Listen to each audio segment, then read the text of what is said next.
The research station floated silently above Thalmara, a world that was nothing but endless ocean stretching in every direction. Dr. Kate Miller stood at her workstation, recording the strange glowing patterns that pulsed in the dark waters below. It was late in the station's night cycle and she was alone in the observation lab, exactly how she liked it. The quiet helped her think. Then the station's computer interrupted her concentration with a soft chime. Dr. Miller, you have an urgent visitor at Docking Bay 3. Species identification, Thalmaran Deep Dragon. Threat level, none. Emotional state, distressed. Kate's hands froze over her keyboard. Dragons didn't visit human stations. In the 3 years since Earth had joined the galactic community, the ancient creatures of Thalmara had barely acknowledged humanity's existence. Most alien species treated humans the same way, like children who'd stumbled into a room full of adults. Interesting perhaps, but not worth serious attention. She left her work and headed through the empty corridors toward the docking bay. Her footsteps echoed off the metal walls. Whatever this was about, it had to be serious. Dragons didn't ask humans for anything. The airlock cycled open with a hiss of equalizing pressure. Kate stepped through and stopped dead in her tracks. The dragon filled nearly half the docking bay, even though she'd compressed her form to fit inside. Her scales caught the station's lights and threw back colors that shouldn't exist, deep ocean blues mixing with purples that seemed to glow from within. But it was the dragon's eyes that made Kate's breath catch. They were completely white, clouded over, staring at nothing. The dragon was blind. Dr. Miller? The dragon's voice came through a small translation device attached to her neck, but even filtered through technology, Kate could hear the exhaustion in it. My name is Seraphine.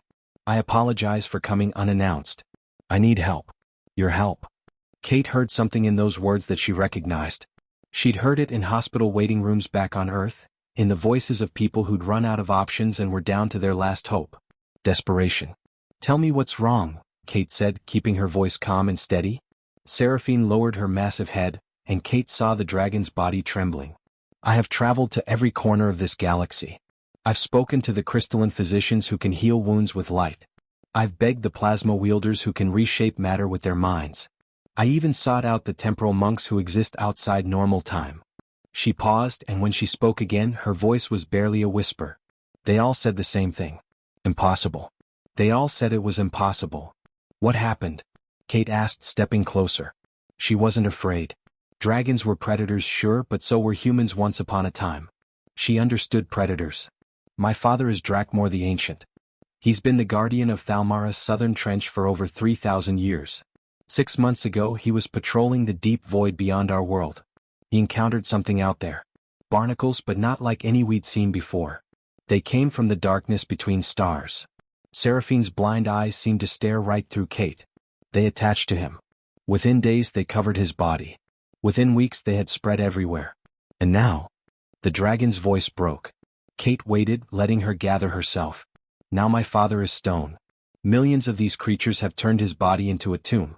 He still lives. I can sense his heartbeat through the water when I'm close to him, but it grows weaker every day. The barnacles are feeding on him, slowly, and he can't move, can't speak, can't do anything except lie on the ocean floor and die by inches. Kate felt her scientific mind already working on the problem, but she needed to understand something first. You've been to species with technology and abilities far beyond what humans have. Why come to us? We've barely left our own solar system. We're newcomers here.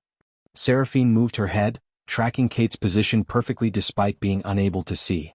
Dragons had other senses, Kate realized. Because I listened to the whispers in the trading stations and colony worlds. I heard what other species say about humans when they think no one important is listening. They call you reckless, dangerous, primitive, too curious for your own good. For the first time, something like hope entered the dragon's voice. But they also say you don't know when to quit.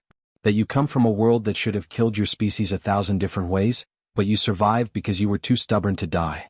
You solve problems that no one else can solve because you refuse to accept that some problems can't be solved. The dragon's massive wings shifted slightly. I need that stubbornness now, Dr. Miller. I need someone who looks at impossible and sees a challenge instead of a dead end.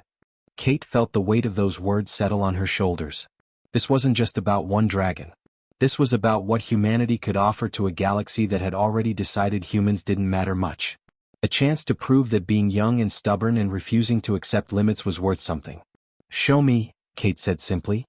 Kate made the calls within an hour of returning from the ocean depths. She didn't ask permission from the Galactic Council or wait for official approval. That was another thing about humans. When someone needed help, they acted first and dealt with paperwork later. Dr. Tom Richards arrived first, stepping off the transport ship with 2 cases of equipment and dark circles under his eyes. He'd been studying extremophile organisms in the sulfur vents of Europa for the past 15 years. If anyone understood life that thrived in impossible conditions, it was Tom. Lisa Brooks came next, a microbiologist who'd spent her career studying how organisms interacted with each other, parasites, symbiotes, everything in between. She'd written papers that half the galactic community ignored because they came from a human. Their loss. Ryan Clark was last, hauling in pieces of deep-sea equipment he'd apparently built on the transport ride over. The engineer had designed most of the submersible gear humanity used in the outer colonies. If it involved water, pressure, and not dying in extreme environments, Ryan was the person to call. They gathered in the station's main lab, standing around a holographic display that showed Drakmore's petrified body in painful detail. Seraphine was there too, navigating the room with soft clicking sounds that bounced off the walls and equipment. Echolocation, Kate had learned. The dragon could see more with sound than most creatures could with eyes. "All right," Kate said, pulling up the scan data she'd collected. "Every other species in the galaxy has looked at this problem and tried to find one big solution. Some kind of miracle cure or cosmic intervention that would fix everything at once." She glanced at her team. "That's not how we're going to approach this." Tom was already studying the barnacle composition data, his fingers moving through the holographic display. "Humans don't work that way. We take impossible problems and break them down into hundreds or thousands of smaller problems. Then we solve them one at a time. Look at this," he said, highlighting sections of the scan. "These barnacles use a protein matrix to cement themselves to surfaces. It's actually similar to what Earth barnacles do. We've been studying that for centuries. But these things have reinforced their cement with silicon-based compounds. Makes it incredibly strong. The petrification everyone sees as magic? It's their defense mechanism. When they feel threatened, they trigger a calcification process that creates this stone-like cocoon around themselves and whatever they're attached to." Kate nodded, feeling the pieces start to come together. Humanity spent thousands of years studying Earth's oceans. 70% of our world is water. We didn't have a choice but to understand it, to learn how to interact with ocean life without destroying it. We've cleaned barnacles off whales that were dying under the weight. We've rehabilitated coral reefs that everyone said were dead. We've brought species back from the edge of extinction by understanding their biology and working with it, not against it. Lisa pulled up microscopic images of the barnacle samples Kate had collected. "I've been analyzing these for the past 6 hours. These things have a life cycle just like any other organism. They have nutritional requirements. They produce waste. They grow in predictable patterns." She looked up, excitement in her eyes. "That means they have vulnerabilities. Nothing that lives is invulnerable." Ryan was quiet, but his hands were already moving through 3-dimensional models, designing equipment that didn't exist yet. "I'm thinking we need a multi-pronged approach. Ultrasonic emitters that can target specific frequencies, break up the calcification without damaging dragon scales. Chemical delivery systems that can apply treatments precisely where we need them. Precision tools for the delicate work." He rotated the model, showing it from different angles. "We're basically going to perform the largest surgical procedure in galactic history." Seraphine listened to the humans' work, her head turning to track each voice. Kate noticed how the dragon's posture had changed. Less defeated, more alert. The humans weren't talking about why it couldn't be done. They were already figuring out how to do it. "Other species have specialists," Kate explained to Seraphine. "An expert in one field who stays in their lane and doesn't cross over. Humans learned a long time ago that the best solutions come from people who can think across disciplines, who can borrow ideas from one field and apply them to another. Tom knows biochemistry, but he understands engineering. Lisa knows microbiology, but she thinks like a strategist. Ryan builds equipment, but he understands the biology it needs to work with. We fill in each other's gaps," Tom added. "One person might miss something, but 4 people looking at the same problem from different angles? We catch things no single expert would see." Lisa was already creating a timeline on the display. "Phase 1, we soften the outer layers chemically. Phase 2, we use ultrasonic treatments to fracture the weakened barnacle cement. Phase 3, we introduce biological agents, bacteria cultures that can eat away at the barnacle waste products and destabilize their attachment points from the inside. It's going to take weeks, maybe months," Ryan said honestly. This isn't a quick fix. It's going to be slow, careful work. One section at a time. Seraphine was quiet for a long moment. Then she asked, her voice small despite her massive size, "Do you really think this will work?" Kate looked at her team. Tom was already running calculations. Lisa was studying bacterial cultures. Ryan was refining his equipment designs. None of them had said this would be easy. None of them had promised success. But all of them were acting like failure wasn't an option. "We think it's worth trying," Kate said, meeting those blind eyes. "And when humans think something is worth trying, we don't stop until we've either succeeded or exhausted every possible option. That's what makes us human. We don't give up on people who need help." Around the lab, her team nodded without looking up from their work. They were already solving the impossible, one small piece at a time. The operation began 3 days after the team finalized their plans. Phase 1 was chemical treatment, and Tom had spent 72 straight hours in the lab creating the right compound.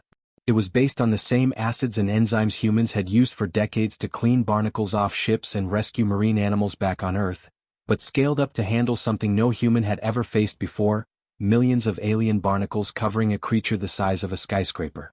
They started on Drakmore's tail section, the area farthest from his vital organs. If something went wrong, they'd have time to adjust before risking his life. Kate and Tom worked in the deep-sea submersible, carefully applying the chemical mixture to small sections at a time. The liquid was milky white and smelled faintly of vinegar, even through their helmets. "How long until we see results?" Kate asked, watching the chemicals spread across the barnacle surface. 48 to 72 hours if it works," Tom replied. "We're basically trying to soften stone. That doesn't happen fast." But it did work. After 3 days, the outer layer of barnacles had softened enough that Kate could scrape away small pieces with a tool. Underneath, Drakmore's scales were scarred but intact. It was working. Phase 2 began 2 weeks later, once they'd softened a large enough area. Ryan had built ultrasonic emitters that looked like oversized tuning forks. They produced sounds at frequencies too high for human ears to detect, but the vibrations could fracture the weakened barnacle cement without damaging the dragon scales beneath. The work was incredibly slow. Each section had to be mapped, analyzed, and treated individually. The barnacles weren't uniform. Some areas were thicker, some thinner, some had grown in layers that required different frequencies. Progress was measured in centimeters per day. Ryan spent hours adjusting equipment, testing frequencies, making sure each pulse was exactly right. "This is going to take months," Lisa said one evening, reviewing their progress reports. "Then it takes months," Kate replied. "We didn't come here for quick and easy." But then complications hit. They'd cleared about a square meter of Drakmore's back when the barnacles seemed to wake up to the threat. Overnight, a section of his wing that hadn't even been treated yet suddenly calcified deeper, the stone-like coating spreading and hardening to twice its previous thickness. "They're responding to us," Lisa said, staring at the scans in disbelief. "The barnacles are triggering emergency petrification when they sense other colonies dying nearby. It's a survival mechanism." Kate felt ice in her stomach. They were making it worse. The crystalline physician who'd been observing the operation appeared on their communication screen, its body literally glowing with what Kate had learned was anger. "Stop this immediately. You primitive species are killing him faster than the barnacles were. This is exactly why you should never have been allowed." "We're not stopping," Kate said, her voice hard as steel. She cut the connection before the alien could respond. But that night, alone in her quarters, Kate's confidence crumbled. She sat on her bunk with her head in her hands, wondering if the crystalline physician was right. What if humanity's stubbornness wasn't strength? What if it was just arrogance? What if she was going to watch Drakmore die because she'd been too proud to admit she couldn't help him? A soft sound at her door made her look up. Seraphine had somehow squeezed into the corridor outside, her massive head barely fitting through the doorway. "You're doubting," the dragon said quietly. It wasn't a question. "What if we're making it worse?" Kate asked. "What if I'm in over my head and I'm too stubborn to see it?" Seraphine moved into the room, her movements precise despite her blindness. She settled her head near Kate, close enough that Kate could feel the warmth radiating from her scales. "I wasn't born blind," Seraphine said. "When I was young, void predators attacked our world. Creatures from the darkness between stars. I fought them to protect my people, and their poison took my sight. I thought my life was over. What was a dragon who couldn't see? How could I hunt, fight, protect anyone?" Kate listened, watching the dragon's clouded eyes. "Then I learned to navigate by sound, by temperature changes in the water, by pressure and vibration. I learned that eyes weren't the only way to see. That losing them didn't make me less, it made me different. Seraphine's wing moved, gently touching Kate's shoulder. You humans don't see problems the way other species do. That's not a weakness. That's exactly why I came to you. Other species saw my father and saw magic, saw fate, saw something beyond their understanding. You saw biology. You saw something you could fight. Kate felt something shift inside her chest. Seraphine was right. The human perspective wasn't wrong, it was just different. And different was what this situation needed. She called an emergency meeting at midnight. Her team arrived within minutes, none of them questioning the late hour. We need phase 3 now, Kate said. Biological intervention. Lisa had already been working on it, anticipating they'd need another approach. She'd been cultivating bacteria cultures from Earth, microscopic organisms that consumed the exact waste products the Barnacles produced. It's bioremediation, she explained. The same technique we used to clean up oil spills, toxic waste sites, areas where humans had destroyed ecosystems and then learned how to restore them. They introduced billions of bacteria into the calcified areas. The microscopic allies were invisible, but they were there, eating away at the barnacle cement from the inside, destabilizing the bonds that held the stone together. For 3 days nothing happened. The scans showed no change. Kate barely slept, constantly checking the monitors, looking for any sign that the bacteria were working. Then on the 4th day Ryan's equipment picked up something. Look at this, he said, his voice tight with excitement. Drakmore's front claws were showing signs of blood circulation. The stone around them had tiny cracks, invisible to the naked eye but clear on the thermal scans. Warmth was returning. The barnacles were dying. And Drakmore was coming back. The operation moved into its most dangerous phase after the initial success. The human team had been working for 6 weeks straight, and exhaustion was written on every face. But they'd figured out something that other species hadn't, working in shifts. Tom would work for 12 hours then sleep while Lisa took over. Ryan would monitor equipment while Kate was in the submersible, then they'd switch. The work never stopped but no single person had to carry it all. Other species had specialists who worked alone, guarding their expertise like treasure. Humans shared everything, filled in gaps for each other, adapted on the fly. Tom, I need help with the ultrasonic calibration, Ryan called out one evening. The frequencies are drifting in Sector 7. Tom left his chemical analysis without hesitation, moving to Ryan's station. His expertise was biology, but he'd picked up enough engineering over the weeks to troubleshoot the equipment. 20 minutes later they'd solved it together. Lisa did the same, offering insights on chemical interactions even though her specialty was microbiology. Kate coordinated everything but she wasn't giving orders, she was working alongside her team, learning from them as much as they learned from her. And then Seraphine became part of the team in a way none of them expected. The dragon had been watching, listening, learning how humans worked. One day while they were struggling to get accurate readings from deep inside the petrified shell, Seraphine moved closer to her father's body and began making soft clicking sounds. What are you doing? Kate asked. Echolocation, Seraphine replied. I'm sending sound waves through his body. They bounce back and tell me what's happening inside, deeper than your scanners can reach. She paused, interpreting the returning echoes. His lung capacity is at 42%. The calcification near his spine is 3 centimeters thick. Blood flow to his left wing is restricted but not blocked. Kate stared at the dragon in amazement. You can sense all that? I've been blind for 50 years, Seraphine said simply. I've learned to see in ways others don't understand. From that moment, Seraphine became Kate's eyes inside the stone shell. Every day she'd provide readings that no human scanner could match, detecting changes so minute that the equipment would have missed them completely. The partnership between human technology and dragon senses created something neither species could have achieved alone.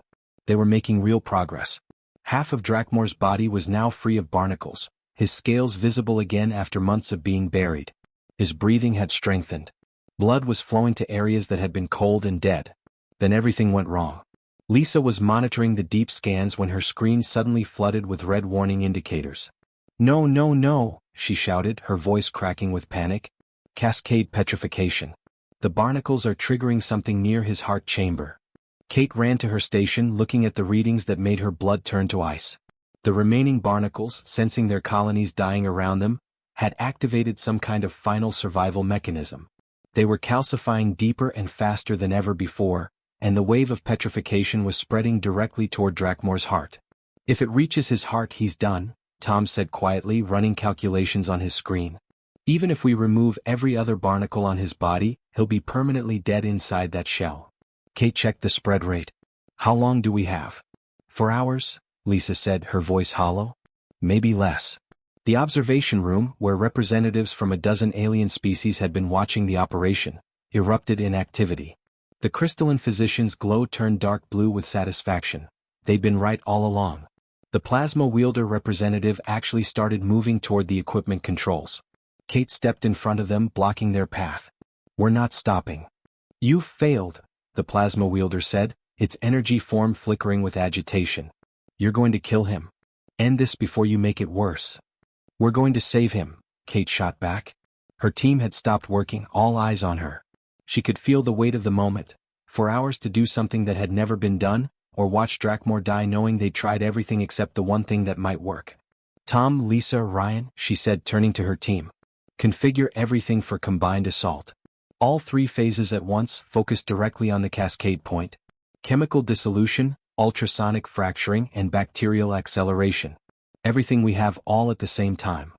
Tom's face went pale. Kate, we don't know how those treatments will interact with each other. The chemical reactions alone could be unpredictable. We might accelerate the petrification instead of stopping it. We could kill him in minutes. Or we could save him, Kate said. She looked at each member of her team. Calculated risk with full commitment. That's what humans do. We try the impossible and we don't stop until it works or we've exhausted every option. We've still got one option left. Lisa moved to her station. Then Ryan. Then Tom.